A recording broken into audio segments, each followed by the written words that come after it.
Students, class 11 biology के पहले अध्याय जीव जगत का ये हमारा थर्ड वीडियो है।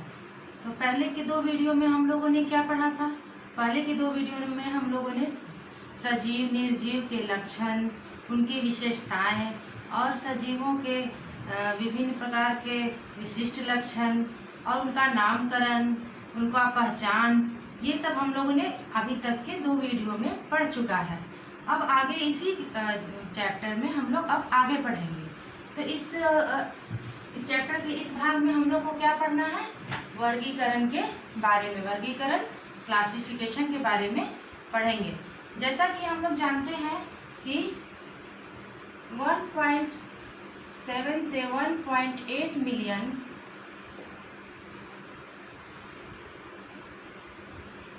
मिलियन जीवों की जाति पाई जाती है।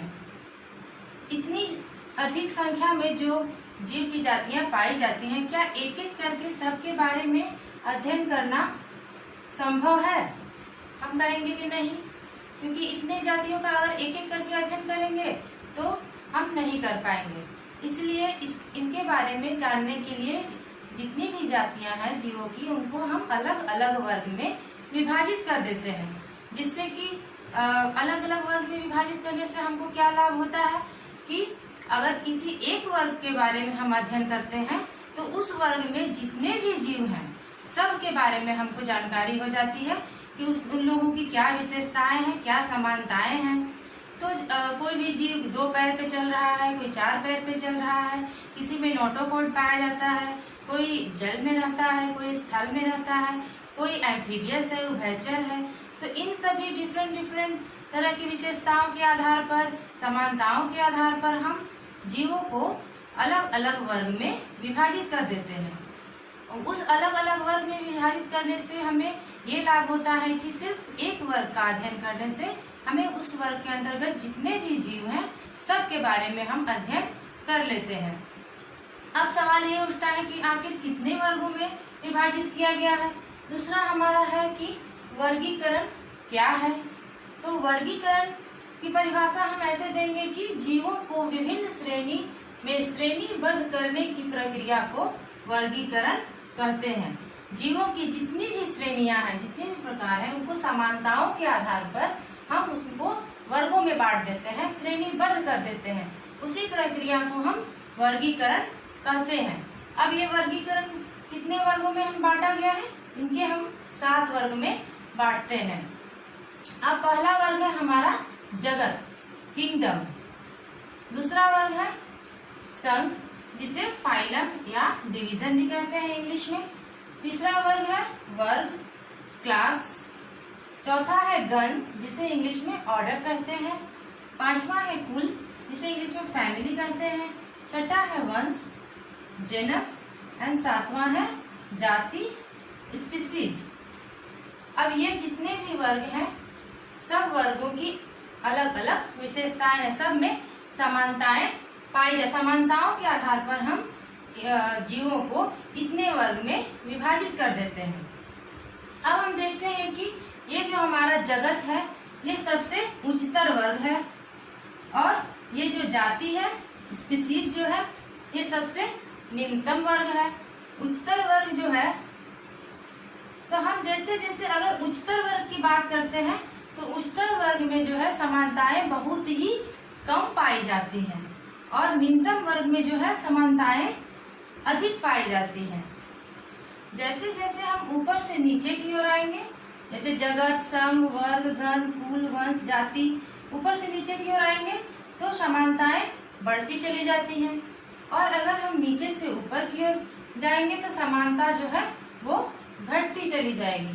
क्योंकि जैसे छोटा वर्ग है, जाति है, तो उसमें जितने भी जीव हैं उनमें समानताएं अधिक होती हैं, और जैसे जैसे ऊपर इसमें वंश है तो वंश में थोड़ी कम है, कुल में उससे थोड़ी कम, गण है तो उसमें तो उससे थोड़ा कम है, फिर वर्ग है उससे थोड़ा कम। ऐसे करते करते सबसे हाईएस्ट हमारा है किंगडम, जिसमें कि समानताएं बहुत ही कम हो जाती हैं। अब इन चीज़ों को हम जितने वर्ग हैं, ये सब चीज़ों को अच्छे से हम याद कर लेंगे। ये बहुत ही इम्पॉर्टेंट टॉपिक है, और थोड़ा सा कठिन भी है, इसको कंठस्थ कर लेंगे और अच्छे से समझने का टॉपिक है। और जितनी भी एग्ज़ाम होते हैं, प्रतियोगिता परीक्षाएं होती हैं, इस टॉपिक से क्वेश्चन जरूर पूछे जाते हैं। इसलिए इस टॉपिक को अच्छे से समझ लेना है, याद कर लेना है, बुक से थॉरोली स्टडी कर लेना है और इस वीडियो को बार बार उसको रिपीट करके देख के समझ के याद भी कर लेना है। अब एक और हमारा टर्म आता है वर्गीकीय क्रमबद्धता। वर्गीकीय क्रमबद्धता टैक्सोनॉमिक हायरार्की। ये क्या है? वर्गीय क्रमबद्धता कहने का मतलब है कि ये जो 7 वर्ग जो बनाए गए हैं, ये वर्ग एक क्रम में ही आएंगे। जगत के बाद संघ आएगा, संघ के बाद वर्ग आएगा, वर्ग के बाद गण आएगा, गण के बाद कुल, वंश, जाति। ये जो क्रम है कभी ऊपर नीचे नहीं होगा। कभी भी ऐसा नहीं होगा कि संघ ऊपर हो गया, जगत नीचे आ जाएगा, वर्ग ऊपर हो गया, गण नीचे, गण ऊपर चला जाएगा, वर्ग नीचे होगा। ये ऊपर नीचे क्रम, जैसे कि हम लोग गिनती याद करते हैं 1 2 3 4, ये सीरीज हमेशा वही रहता है। कभी ऐसा नहीं होता है कि 3 पहले आ गया और 2 बाद में आया, क्योंकि वो एक क्रम है, जो कि क्रम हमेशा वही रहेगा 1 2 3 4 5। उसी तरह से ये जो क्रम बना हुआ है, जो वर्ग हम लोगों ने 7 वर्ग बनाया है, इसका क्रम हमेशा यही रहेगा और इस क्रम में कोई परिवर्तन नहीं होगा। इसीलिए इसको हम वर्गीकीय क्रमबद्धता कहते हैं। अब हम लोग एक एक करके सारे वर्ग के बारे में अध्ययन करेंगे। पहला है हमारा जाति, स्पीसीज। इसकी यह परिभाषा हम ऐसे देते हैं कि जीवों का वह समूह जिसमें मौलिक समानता होती है, उसे जाति कहते हैं। जाति एक जीवों का समूह है जो आपस में समान होते हैं। उसके अंदर, किसी एक जाति के अंदर जितने भी जीव होंगे वो आपस में समान होंगे। जैसे कि उदाहरण के लिए हम देखते हैं कि एक हमारा स्पीसीज जाति है लियो, उसके अंदर शेर, जितने भी तरह के शेर हैं वो उस लियो के अंदर, लियो जाति के अंदर आएंगे। सारे शेर एक दूसरे में समान होते हैं। दूसरा हमारा होगा टिग्रिस। टिग्रिस के अंदर जितने भी बाघ होते हैं उसको हम लोगों ने शामिल किया है। तो टिग्रिस जाति के अंदर जितने भी बाघ होंगे सारे एक दूसरे से समान होंगे। पहले ही हमने बताया था कि सबसे निचला वर्ग जो है हमारा स्पीसीज है, जाति है, उसके अंदर जितने भी जीव होंगे सब आपस में समानताएं उनमें ज्यादा होंगी, वो आपस में समान होंगे। तो यहाँ हम लोगों ने 2 तरह की जातियों को देखा, एक लियो, एक टिग्रिस। अब अगला हमारा है वंश, जेनस। वंश जो होता है एक से अधिक जातियों को रखा जाता है या जातियों का समूह। वंश के अंदर एक से अधिक जातियां पाई जाती हैं। और या इसको हम दूसरी तरह से कह सकते हैं कि जातियों के समूह को वंश कहते हैं। जस्ट वंश जो है वो जाति के ऊपर है, तो सारी जातियों को मिलाकर हम वंश का निर्माण करते हैं। तो उदाहरण के लिए जैसे हम पेड़ पौधों में देखते हैं कि सोलेनम एक वंश है। उसके अंदर हमारा आ गया जाति आलू, टमाटर, बैगन, ये 3 तरह की जातियां हैं जिसको हम लोगों ने एक ही वंश में रखा है, वो है सोलेनम। इन लोगों में कुछ न कुछ समानताएं पाई जाती हैं, ये आपस में समान है, तो इनमें समानताएं थोड़ी कम है, जातियों से थोड़ी कम है। अब दूसरा जब हम लोग जीव जंतु पे आते हैं तो उसमें हमारा वंश का नाम है पैंथेरा। इस पैंथेरा वंश के अंदर हम लियो, टिग्रिस और पैरेडस जाति को रखते हैं। लियो जाति के अंतर्गत आते हैं शेर, टिग्रिस के अंतर्गत बाघ और पैरेडस के अंतर्गत चीता।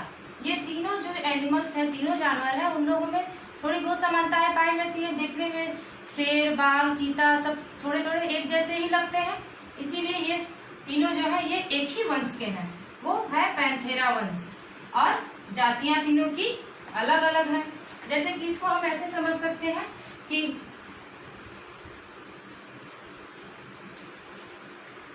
जैसे मान लीजिए ये हमारा एक बॉक्स है और बॉक्स के अंदर हम दूसरा बॉक्स डाल दिए। ये जो हमारा बड़ा बॉक्स है ये हो गया वंश, और बॉक्स के अंदर जो छोटी छोटी बॉक्स है ये हो गया जाति। अब समझ में आ गया कि एक वंश के अंदर बहुत सारी जातियां हैं, मतलब जातियों को मिला के हम वंश का निर्माण करते हैं। अब आगे का हमारा है कुल, फैमिली। इसमें संबंधित वंश आते हैं। फैमिली के अंदर वंश बहुत सारे वंश मिलकर एक फैमिली का निर्माण करते हैं।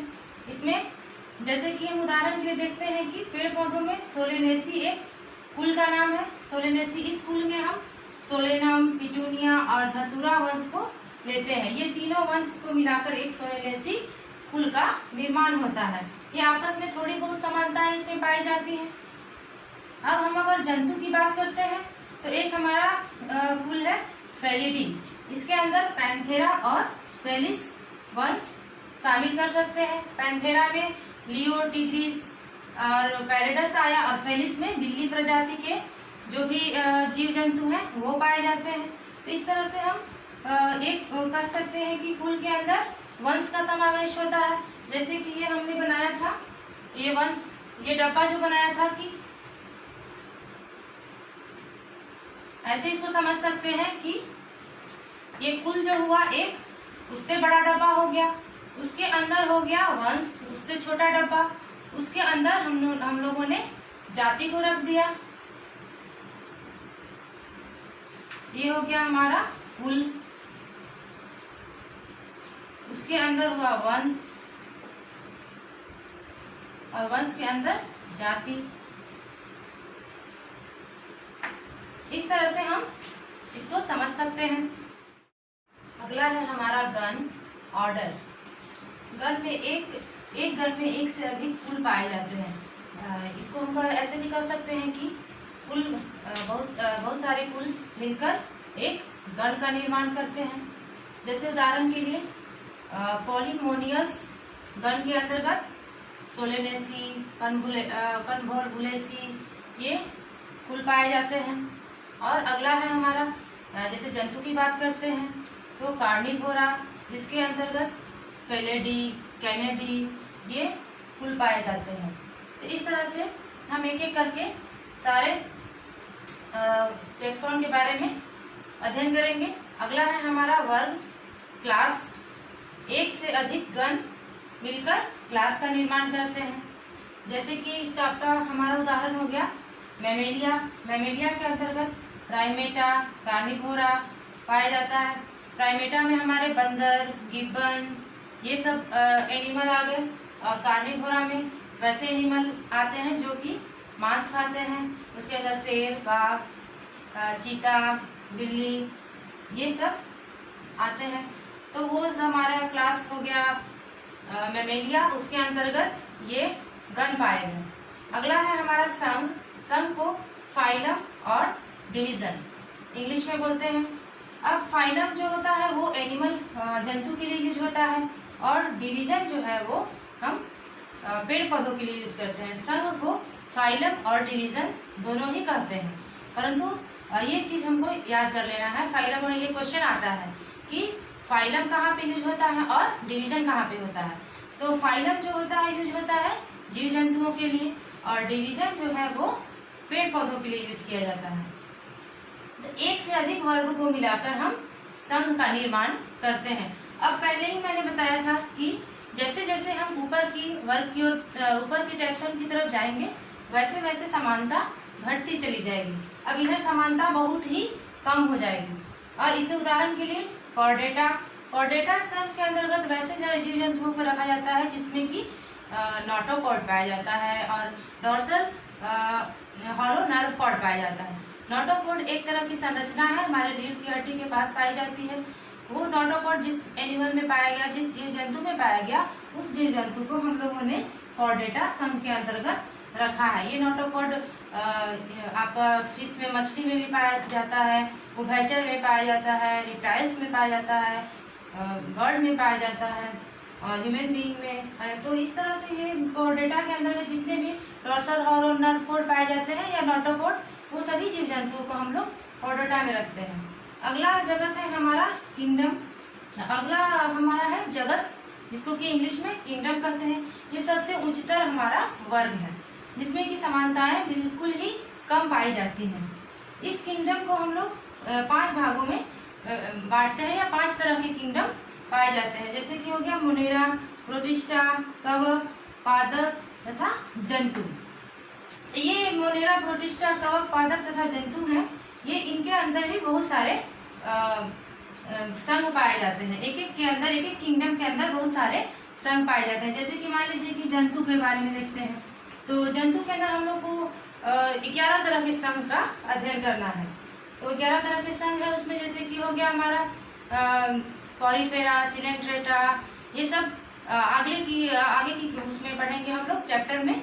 ये तो हमारा सिर्फ इंट्रोडक्शन है, और आगे के जो अध्याय है उसमें हम लोग इसको डिटेल्स में अध्ययन करेंगे और अच्छे से एक एक के बारे में हम लोग को अच्छे से पढ़ना है। जब प्लांट किंगडम पढ़ेंगे, एनिमल किंगडम पढ़ेंगे, उसमें एक एक जीव जंतु की विशेषता और एक एक वर्ग के बारे में, टैक्सॉन के बारे में बहुत ही विस्तृत जानकारी हम लोगों को उसमें हासिल होगी। इसी तरह से जैसे कि जीव जंतुओं को किंगडम को 5 पार्ट्स में डिवाइड किया गया है, उसी तरह से पेड़ पौधे में भी डिवाइड किया गया है, जैसे कि ब्रायोफाइटा, टेरिडोफाइटा और एंजियोस्पर्म, जिम्नोस्पर्म।